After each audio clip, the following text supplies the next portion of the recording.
Hello everyone. Today we are going to be doing a class about how G2 played so well at the major by just having an option open on offense and knowing what they're going to do on offense all of the time. I did a video on this pretty recently about G2 and their spacing. What I want to talk about now is not just their spacing, but how they play as a full team that allows them to just always have a play open and just be so consistent in terms of what they're doing on ball.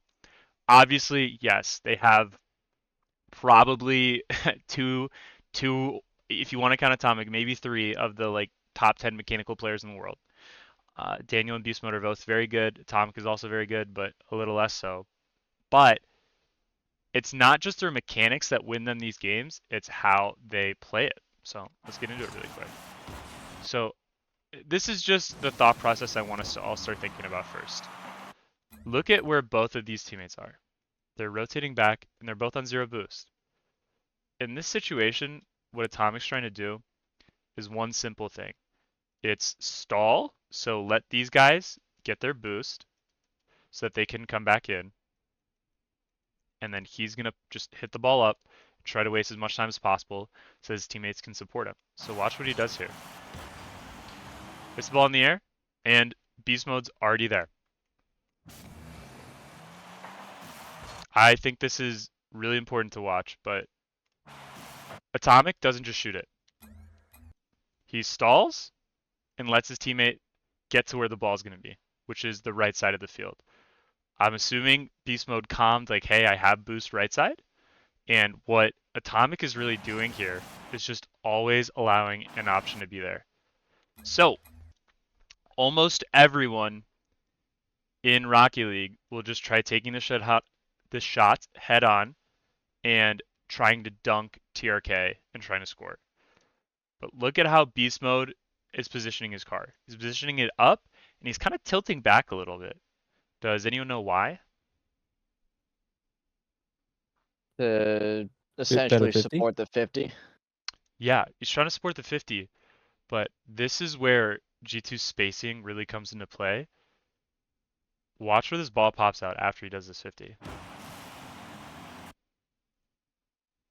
It pops back mid, and he gets a flip. So he's able to waste time, and with this pinch, maybe try hitting the ball towards Atomic. There are really two things he could have even done here when we watch it. Now we see that Daniel goes all the way back for boost. So we know Daniel's upfield, but he's got a lot of time to wait. And this is, Beast Mode is thinking about all of this in the time that he's jumping for this ball. Most pros will figure out what they're going to do and jump, or jump and figure out what to do, but they always have their decision made while they're in the position. They're not just going to jump and not think about it.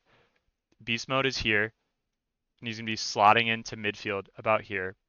And there are two things that Beast Mode can do. He goes for the flip here, and I really like that play just because it allows him to keep his options open and allow, Falcons to have to keep guessing. But he could have also popped it back, and that's kind of why he tilts his car back. I think there's the chance that, TRK dunks him and the ball just goes this way, but that's going right to Daniel, who's able to make something happen on this play. So now, look at what Daniel's doing. Did Daniel just insta-challenge? No. Every coach I've ever heard is like always ceiling challenge pre-jump. Always ceiling challenge and air dribble. Guess what? If Daniel ceiling challenges this just instantly, it's the same situation. Look at where his teammates are. If you're gonna send it right after both of your teammates show that they're on zero boost, we're gonna fly view this. Look at how the spacing and rotation is gonna go. If Daniel just goes and misses, Atomic's on no boost, Beast Mode's on no boost, it's a terrible time. So watch what happens in this spot. We have Daniel fake the challenge and allow his teammates to get boost. This is something that people don't do that much that I was talking about in my spacing video, but it allows G2 to always have an option on ball. They're always looking for each other. This is something that's huge, especially in the higher ranks and especially as you get higher up. It's not just about what you can do, it's about helping your teammates out and allowing them to both recover. In this spot, I don't know if they're going to go for these boosts, but the fact that this is an option is all you need in terms of this play. So, as I was saying, Daniel is just wasting time to allow his teammates to get back on ball. And what we have is this same situation where this is just a bad touch by Clears, I'll be honest with you. Like the fact that Ruas almost beats Atomic is kind of nuts. But look at how everything's facing for Atomic. As we have Atomic push upfield and go get this boost. It allows him to get boost and it allows his teammates to figure out what they need to do, which is by always having options. Can you rewind to that Clears touch and then put it on his POV? Sure. Yeah, he just doesn't need to pre-jump that. That's his issue. He could have let it bounce and then hit it to Ruas. See what I'm saying? Yeah, It's kind of what I didn't see the full extent of it. That's you're why good. I had you do that. Yeah, that's something that I think you guys could all learn. You don't need to jump for this. This is no one's jumping, and he sees that and he still jumps. It's definitely just finals nerves. Can't lie to you. That's pretty tough to go through. So I can only imagine what they're thinking about. But yeah, that's kind of just it goes to show you guys don't always have to send it. You can always think about what is happening. So as you can see, Atomic trusts his teammates, goes for that boost. And now we have Daniel in this situation, just pushing the ball at field. Same thing. Look at how he 50s this ball. This is what I'm trying to get at. It is not always just about upfield, upfield, upfield. Daniel positions his 50 as he's air dribbling like this, where he's always pushing it that way. Why is he pushing it that way? For a teammate. Yeah, there's going to be a teammate there. I think it's Atomic in this case. Yeah, Atomic in this case has a free follow-up because Daniel doesn't just push it upfield. He's always, in my last class I talked about the spacing they have, but in this class I really want you to focus on what they're thinking about, which is I'm always, always, always looking for a teammate. As you can see, this is just really good mechanics. Atomic gets a double and takes that boost.